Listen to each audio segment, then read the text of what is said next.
I am worried about the Philadelphia 76ers. In this play-in game versus Miami, I was watching guys like Nikola Jovic and Kevin Love guard Joel Embiid, and Philly only won this game by 1 point.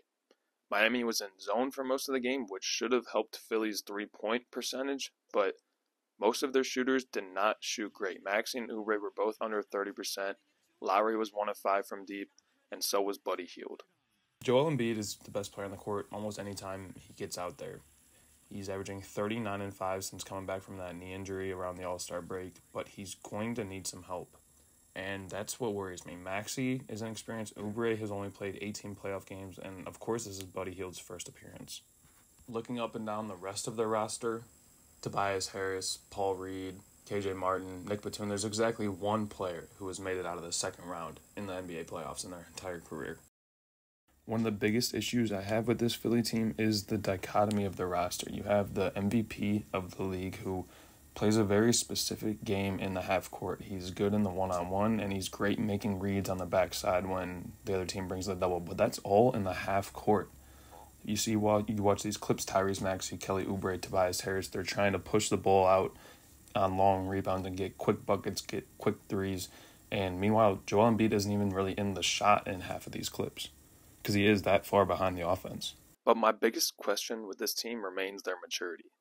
When those fast break opportunities aren't falling, is the supporting cast going to be enough to help Embiid get wins late in games? To me, the answer to that question falls nearly entirely on Tyrese Maxey. Is the 23-year-old going to be dynamic enough and make all the right decisions to be that 1A guy that you need next to an MVP, like Murray to Jokic, like Kyrie to LeBron, consistently enough down the stretch for Philly? If the Sixers want a chance to win this first-round matchup versus the Knicks, then they're going to have to play better than they did versus Miami in the play-in. Kelly Oubre, Kyle Lowry, Tyrese Maxey all have to be point-of-attack guys with the ball in their hand in order to make the Knicks defense move and get away from Joel Embiid. On this play right here, we'll see Tyrese Maxey reluctant to attack Bam in the drop. And again, we're just going to have to be aggressive with the ball if we're going to give ourselves a chance versus the Knicks. We have to make Bam make a decision on this play. Either he's going to step up and guard the ball because I'm coming downhill, or he's going to have to match Paul Reed, who's rolling to the hoop, because Tyler Hero's on the backside and we have an advantage right now. But if you don't attack this defender in the drop, then it's much more difficult to make a play out of it. On this next one, you'll see it's Joel and Maxey involved in the pick and roll this time, and at this point, you got the switch. Bam is going with the ball, and he's far enough away from Joel to deliver a pass on time and rhythm. The ball's got to find the MVP on this play.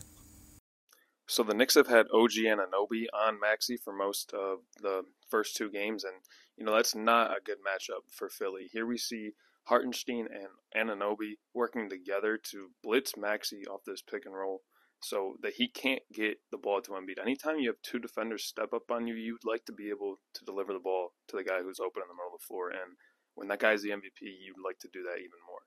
Maxey is at a disadvantage here, and he's not able to get the ball to Embiid.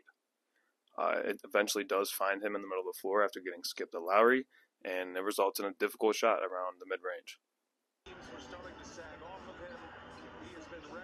Again, the Knicks just defending Maxey well above the three-point line. This time it's DiVincenzo getting over the top here, and they're going to send two with the ball again here. Now, Tobias Harris could probably do a better job of staying spaced in the corner, but you'd still expect Tyrese Maxey to make a play out of this, and what I'd like to see him do is just get off 2 feet and make a better pass. There are a lot of variables in this series. How reliable is Joel going to be on that knee? Are Oubre, Hield, and Tobias Harris going to do enough to step up and perform, or will they crack under the pressure of the playoffs and playing in Madison Square Garden? But to me, it all starts with Tyrese Maxey. He is the biggest X factor in this series. If the Sixers want a chance to come back from down 2-0, Tyrese Maxey must outplay Jalen Brunson.